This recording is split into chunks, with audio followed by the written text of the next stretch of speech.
Hello students, vector class 11 lecture number 16। आज के lecture में आपको इसमें दो वेक्टर के क्रॉस प्रोडक्ट की दर्शन निकालना सिखाएंगे।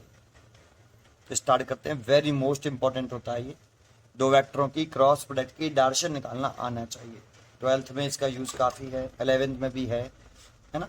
तो ज़रा सुने कैसे निकालते हैं। आपको ये तो पता ही होगा कि अगर हम एक वेक्टर का मल्टीप्लाई दूसरे वेक्टर से करते हैं तो ऑब्टेन होने वाली क्वांटिटी स्केलर भी हो सकती है और वेक्टर भी हो सकती है। अगर एक वेक्टर का मल्टीप्लाई हम दूसरे वेक्टर से कर रहे हैं और ऑब्टेन होने वाली क्वांटिटी अगर स्केलर है तो इसमें बीच में लगाते हैं डॉट प्रोडक्ट। इसे फिर डॉट प्रोडक्ट बोलते हैं। जैसे अगर ये एक वेक्टर है ए और ये बी, दोनों का मल्टीप्लाई किया और एक स्केलर क्वांटिटी ऑब्टेन हुई। हमें कैसे ऑब्टेन हुई? स्केलर। तो जब इन दोनों का प्रोडक्ट करने से स्केलर ऑब्टेन हो रहा है तो इसकी कोई डायरेक्शन नहीं होगी, क्योंकि ऑब्टेन ही स्केलर हुआ है तो इसकी तो कोई डायरेक्शन होगी नहीं। डॉट प्रोडक्ट की इसलिए डायरेक्शन नहीं होती है, ठीक है। बट अगर हम एक वेक्टर का मल्टीप्लाई करें एक वेक्टर से और ऑब्टेन होने वाली क्वांटिटी एक वेक्टर ही ऑब्टेन हो तो बीच में हम क्रॉस लगाते हैं। जैसे हम क्रॉस प्रोडक्ट या वेक्टर प्रोडक्ट बोलते हैं। अब जैसे ये एक वेक्टर है ए, इसका मल्टीप्लाई अगर हम दूसरे वेक्टर से कर रहे हैं और बीच में क्रॉस और ऑब्टेन होने वाली क्वांटिटी एक वेक्टर ही है तो हमें इसकी डायरेक्शन निकालनी है। वैसे एक्चुअल में इन दोनों के मल्टीप्लिकेशन से क्रॉस प्रोडक्ट करने से ऑब्टेन ये हुआ तो हम इसकी डायरेक्शन निकाल लें। इसकी डायरेक्शन और इसकी डायरेक्शन कैसी होगी? सेम होगी। इस पूरे की डायरेक्शन और इसकी डायरेक्शन सेम होगी क्योंकि ये इक्वल है। सी वेक्टर ही तो ऑब्टेन हुआ इन दोनों के क्रॉस मल्टीप्लिकेशन करने से। तो हम इसकी डायरेक्शन कैसे निकालते हैं? तो हमें डायरेक्शन निकालनी है, direction of A vector cross B vector. तो इसके लिए हम यूज करते हैं right hand thumb rule. Right hand thumb rule से हम A vector cross B vector की डायरेक्शन निकाल सकते हैं। पहले मैं आपको बता दूं, फिर मैं यूज करके दिखाऊंगा, अप्लाई करके दिखाऊंगा। जिन दो वेक्टरों का हम क्रॉस प्रोडक्ट कर रहे हैं, जैसे ए वेक्टर क्रॉस बी वेक्टर, तो इसमें फर्स्ट पोजीशन पर कौन है? ए वेक्टर।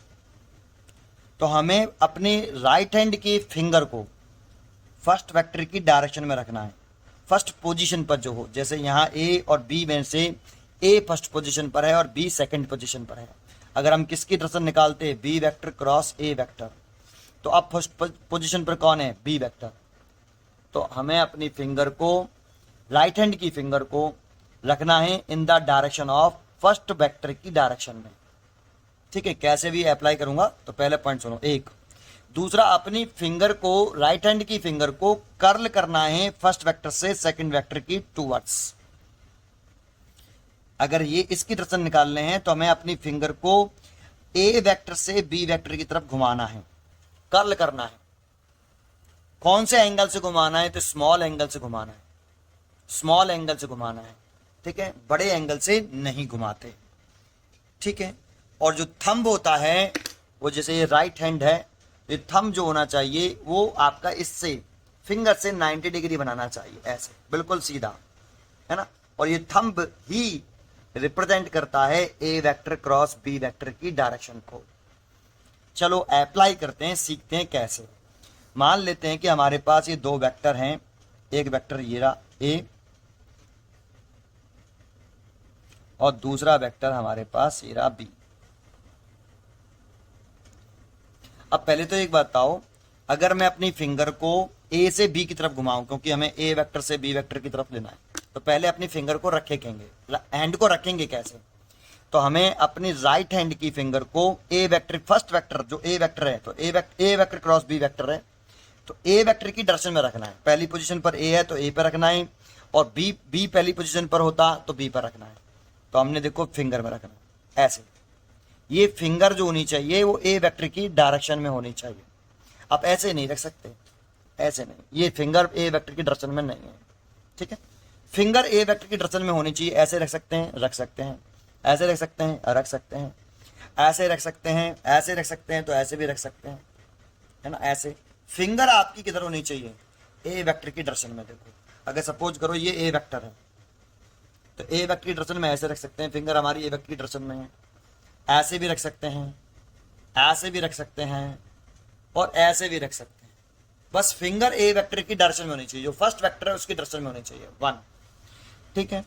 अब अगर मैंने ऐसे रखा, सर आपने कहा ऐसे रख सकते हैं, तो मैंने रख लिया, मैंने कहा ठीक है रख लिया। अब आप अपनी फिंगर को ए वेक्टर से बी वेक्टर की तरफ कर्ल करो, तो आपकी फिंगर ऐसे तो घूमेंगी। क्या बी वेक्टर ऊपर है कि इधर है? भाई बी वेक्टर तो आपका इधर की तरफ है ना, ये रहा बी वेक्टर ऐसे।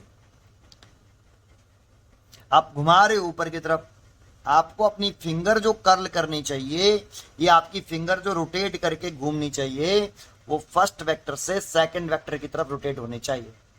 तो ऐसे इधर की तरफ तो भाई बी वेक्टर है नहीं है, तो ये गलत है। ऐसे रखूंगा तो फिर नीचे की तरफ घूमेंगी, ऐसे रखूंगा देखो, तो देखो फर्स्ट वेक्टर से सेकंड वेक्टर की तरफ घूम रही है। ये फर्स्ट वेक्टर हो गया, इसकी डायरेक्शन में रख लिया, और ये सेकंड वेक्टर रही रहा। तो ए से बी की तरफ घुमाना है, तो आपकी घूम रही है कि नहीं। अब छोटा एंगल और बड़ा एंगल जरा समझो। अगर हम ऐसे घुमाते हैं, ये छोटा एंगल है, अपनी फिंगर को ए से बी घुमाएंगे तो ये छोटा एंगल हो गया। अगर अपनी फिंगर को ऐसे कर्ल करेंगे तो ये बड़ा एंगल हो गया। तो देखो अगर मैं ऐसे रखता हूं, ये ए वेक्टर और ये बी वेक्टर, और मैंने ऐसे रखा और अपनी फिंगर को ए से बी की तरफ घुमा दिया, छोटे एंगल से घुमाया। लेकिन अगर मैं अपने हैंड को ऐसे रखता हूं और मैं अपनी फिंगर को घुमा के लेके आता हूं, तो ये बड़े एंगल से घूम के आ रही है ऐसे। देखो अब पूरी तो नहीं घूमेंगी, लेकिन ए टू बी बड़े एंगल से घूम के आ रही है। और ऐसे रखता हूं तो ये छोटे एंगल से घूम रही हैं, और ऐसे रखा तो ये ऐसे घूम सकती हैं। भाई इधर कैसे घूमेंगी? और ऊपर की तरफ बी वेक्टर नहीं है, बी वेक्टर इधर है, तो आपको अपनी फिंगर को कर्न करना है फर्स्ट वेक्टर से सेकंड वेक्टर की तरफ, है ना। तो इसीलिए हम ऐसे ही रख सकते हैं बेटा, ऐसे रखेंगे छोटे एंगल से। तो किधर आया, ए क्रॉस बी की डायरेक्शन। थंब किधर आ रहा है, ऊपर, तो ए ऊपर की तरफ आया, तो थंब आया ऊपर की तरफ, तो ए क्रॉस बी की जो डायरेक्शन होगी वो कुछ इस तरह से होगी। देखो ऐसे, क्योंकि थंब ऐसे कर रहे हैं तो थंब ऊपर की तरफ आ रहा है, ए क्रॉस बी की डायरेक्शन ऊपर। अब ए क्रॉस बी की डायरेक्शन ये है, तो इस प्लेन ऑफ पेपर की कैसे आ रही है, परपेंडिकुलर। तो जरा ए वेक्टर की कैसे है, ए वेक्टर के साथ ए क्रॉस बी की डायरेक्शन आ गई। तो अगर ये ए क्रॉस बी की डायरेक्शन है, तो ये ए वेक्टर के साथ कितना एंगल बना रही है, 90 डिग्री। और ए क्रॉस बी की डायरेक्शन इस बी वेक्टर के साथ कितना एंगल बना रही है, 90 डिग्री। तो ये बहुत ही इंपॉर्टेंट है। अब जरा सोचो, इसमें दूसरा पॉइंट बताता हूं। अगर आपका ये बी वेक्टर यहां ना हो के यहां होता, ऐसे ऐसे होता, है ना, कुछ ऊपर कर लिया मैंने, ये ए वेक्टर है, ये बी वेक्टर। अब निकालो ए क्रॉस बी वेक्टर की डायरेक्शन। तो अब ऐसे नहीं करना कि आप ऐसे रख के ऐसे घुमाओ, क्योंकि बी वेक्टर तो इधर है ही नहीं है। अब इधर आ गया ना वो बेटा, इसको छोड़ो डायग्राम को, मैं पेन से समझो, ये ए वेक्टर ये बी वेक्टर है ना। तो ये ए वेक्टर तो ये है और बी वेक्टर ये है। क्या अब मैं अपने हैंड को कैसे रखूंगा जानते हो, ऐसे ए वेक्टर की डायरेक्शन में रखना है। ए वेक्टर क्रॉस बी वेक्टर की डायरेक्शन निकालनी है, ए वेक्टर की डायरेक्शन में रख लिया, ए से बी की तरफ। तो देखो बी वेक्टर तो ऐसे, मान लो ऐसे कर लेता हूँ, 90 डिग्री बना लेता हूँ, आपको समझ में आ रहा है।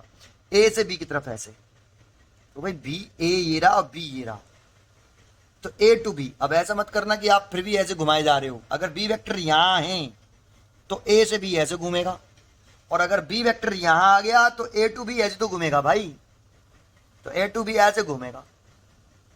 अगर बी वेक्टर यहां आ जाता, ये ए है और ये बी है, ए ये है ये बी है, तो अगर आप ऐसे घुमा रहे हो तो बड़े एंगल से घूम रहा है, देखो ए टू बी ऐसे। तो ए टू बी अब छोटे एंगल से घुमाना है तो ये, और ऐसे रख रहे हैं तो बी तो भाई इधर है ना, तो ऐसे घुमाना पड़ेगा छोटे एंगल से ए टू बी।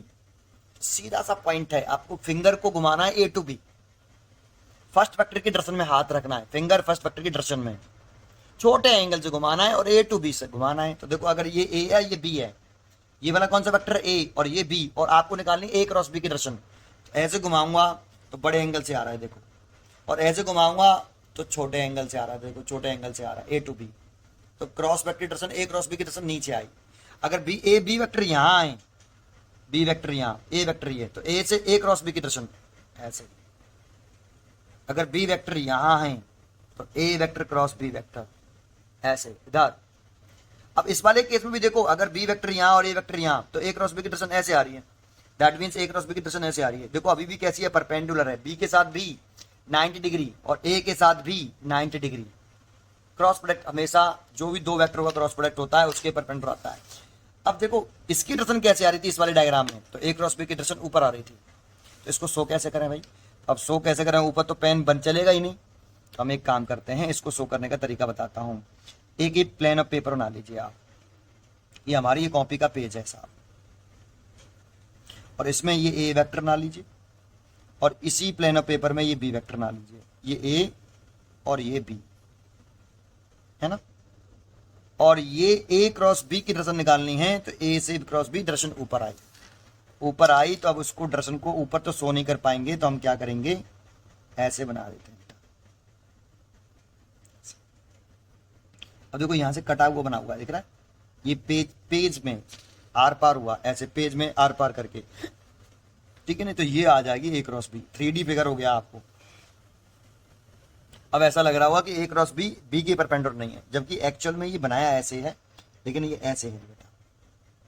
आप चाहो तो यहाँ पर इसको शो करने का एक तरीका है कि आप यहाँ पर डॉट बना दो। जब हम डॉट बनाते हैं तो वो ए क्रॉस बी की डायरेक्शन होती है, वो प्लेन ऑफ पेपर के परपेंडिकुलर आउटवर्ड, और क्रॉस बनाते हैं तो डाउनवर्ड। तो ए क्रॉस बी की डायरेक्शन या तो ऐसे शो करो या डॉट बना के शो करो। तो आपने एक चीज नोटिस करी, यहाँ पे ए वेक्टर क्रॉस बी वेक्टर की जो डायरेक्शन है वो ऑलवेज ए के परपेंडिकुलर, ए क्रॉस बी की जो डायरेक्शन है वो ऑलवेज बी के परपेंडिकुलर, ये ऑलवेज होता है बेटा, है ना।